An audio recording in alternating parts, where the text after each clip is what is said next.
일본 언론이 다시금 비상사태를 선언했습니다.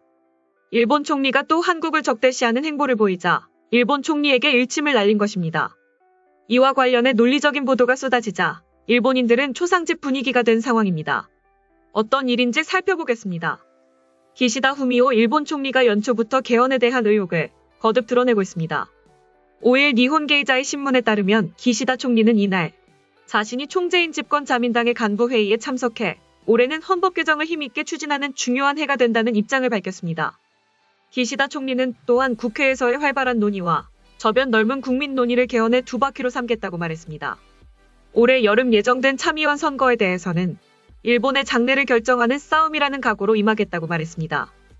또 참의원 선거의 승리는 정책과 외교를 진행하는 데 전제다. 정치의 안정, 정책 과제의 결과를 내기 위해 필수적이다고 강조했습니다. 모태기 간사장은 승리의 기준을 여당 과반수 유지로 제시했습니다. 앞서 기시다 총리는 지난 1일 연설에서도 헌법 개정을 올해의 큰 테마로 꼽은 바 있습니다. 국회에서의 논전을 심화해 국민적인 논의를 환기하겠다고 강조했습니다. 기시다 총리가 말하는 개헌은 그가 총재로 있는 집권자민당의 개헌안에 근거합니다. 아베 신조 전 총리가 재임 중이던 2018년 자민당은 헌법구조의 자위대의 헌법 명기, 긴급사태 조항 창설, 참의원 선거 합구에서 교육, 환경 충실 등 개헌안 4개 항목을 정리해 발표한 바 있습니다. 일본 헌법구조는 태평양 전쟁 등을 일으켰던 일본의 패전 후 전쟁 무력 행사의 영구적 포기, 전력 불보유 등을 규정하고 있습니다. 이에 일부 학자들이 자위대가 위헌이라고 제기하고 있습니다. 그러자 아베 전 총리는 위헌론의 종지부를 찍겠다면서 헌법에 자위대를 명기해 해결하겠다는 논리를 펼치며 개헌을 추진해왔습니다. 일본은 2014년 이미 헌법 해석을 변경해 집단적 자위권을 행사할 수 있도록 했습니다. 집단적 자위권은 일본이 직접 공격받지 않아도 주변국 등 밀접한 관계가 있는 다른 나라가 공격받으면 이에 대해 무력 개입을 할 수 있는 권리입니다. 이런 상황에서 자위대를 명기하면 전쟁 가능 국가에 보다 가까워지는 모양새가 된다며 주변국 염려와 비판을 쌓았습니다. 이에 일본 언론이 경고에 나섰습니다. 일본 마이니치 신문이 6일 북한의 미사일 발사 문제를 거론하면서 한일 관계 정상화의 시급성을 주장했습니다.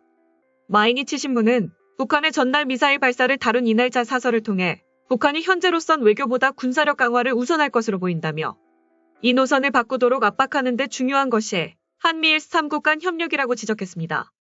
이 신문은 그러나 악화한 한일 관계 영향으로 한미일 협력이 제대로 기능한다고 말하기 어려운 것이 현실이라고 진단했습니다. 이어 기시다 후미오 총리가 안보 차원에서도 한일 관계가 중요하다고 하면서 문재인 대통령과는 작년 10월 취임 직후 전화로 30분 정도 통화했을 뿐이라며 한국과의 대화 기피 태도를 비판했습니다. 이 신문은 심지어 양국 간 외교장관 회담도 열리지 않고 있으며 북한의 미사일 발사를 놓고 양국 정상이나 강요가 전화로 협의하지도 않았다고 지적하면서 한미일의 강고한 연대를 적절한 타이밍에 보여줘야 한다고 주장했습니다. 기시노부 방위상이 북한의 전날 미사일 발사 후에 적기지 공격 능력 확보 필요성을 다시 언급한 것에 대해선 일본이 한국과의 정보 공유 없이는 북한 상황을 파악하는 것조차 불안한 것이 현실이라며 일처리의 우선순위가 잘못됐다고 비판했습니다. 마이니치는 양국 관계 개선의 최대 장애 요소인 징용공 문제에 문재인 정부의 전향적인 대응을 요구하는 것은 당연하지만 양국의 응어리가 안보 협력에까지 악영향을 미치게 하는 것은 일본 국익에 반하는 것이라고 강조했습니다. 이에 대해 전문가들 사이에선 예정된 경로를 밟는다면 미래엔 한일 간 대화란 존재하지 않을 것이다라며 도발의 수위도 올라감으로써 동맹국이란 말의 의미도 유효할 수 있을지 우려된다라고 밝혔습니다.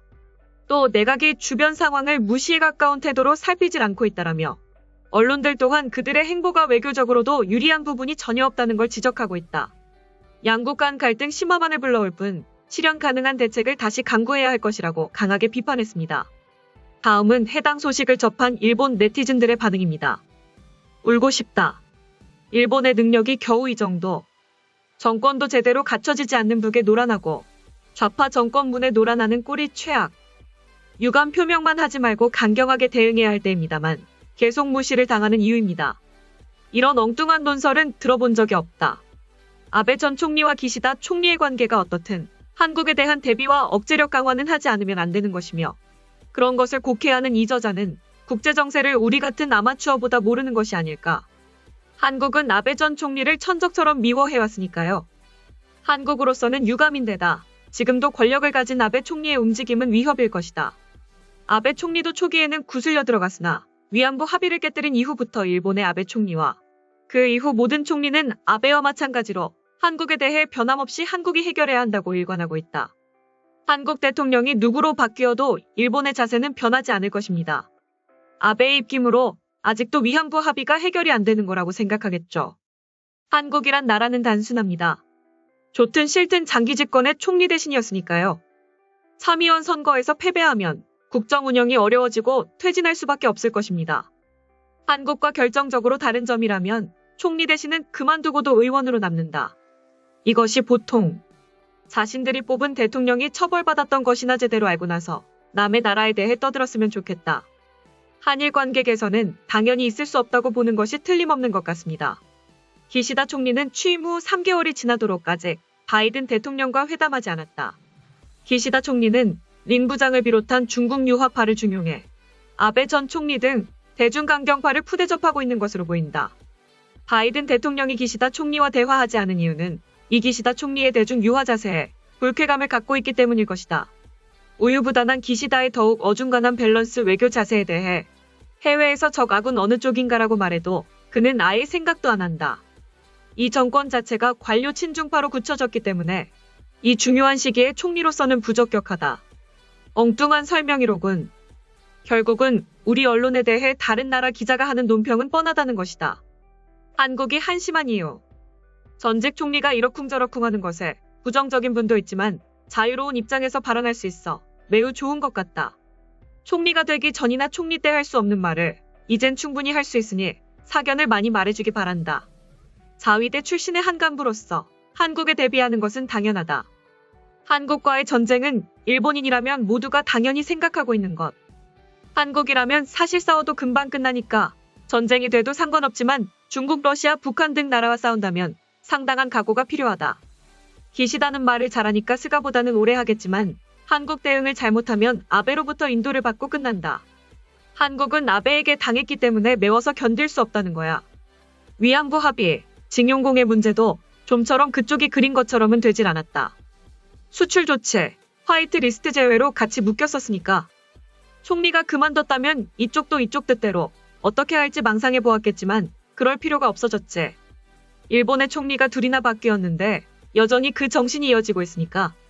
지금까지 한일 외교 분쟁 소식을 접한 일본 네티즌들의 반응이었습니다. 내용 유익하셨다면 구독과 좋아요, 알림 설정 꼭 부탁드립니다. 여러분의 작은 행동 하나가 대한민국의 국격을 높입니다. 이 세상 모든 소식을 담은 올인박스는 내일도 최선을 다하겠습니다. 감사합니다.